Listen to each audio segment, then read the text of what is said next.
Smatram da je to jedna dobra organizacija i da smo dosta toga naučili i pre svega osvestili smo se, da kažem, po pitanju pojma diskriminacije, kako da utičemo na mlade, kako da sprečimo diskriminaciju.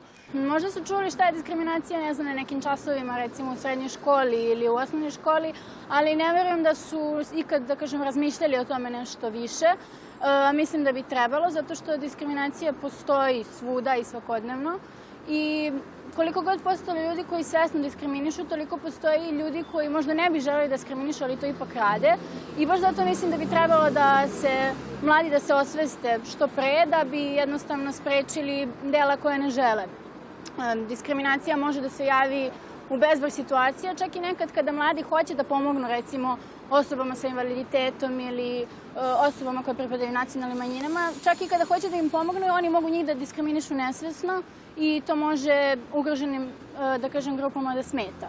Svima nama koji se bavimo ljudskim pravima, ciljne grupe moraju pre svega biti mladi ljudi, jer u vreme kada se formiraju njihovi stavovi, kada ih možemo lako oblikovati, kada ti njihovi stavovi još uvek jesu podložni promenama, čak i ako iz svojih kuća donesu stereotipe, predrasude u odnosu na pojedine manjinske grupe, dakle, to jeste razlog zašto se tome mora posvetiti mnogo veća pažnja, a to je i razlog zašto i naše obrazovne institucije moraju mnogo više nego što je to do sada slučaj, da kroz rad sa decom, kroz nastavne sadržaje promovišu ideju tolerancije, nediskriminacije i jednakosti među ljudima i koliko je važno da tamo se reaguje na svaki, pa i najblaži vid netolerancije i diskriminacije. Jer to je način na koji zapravo oblikujemo našu decu i činimo ih sposobnim da učestvuju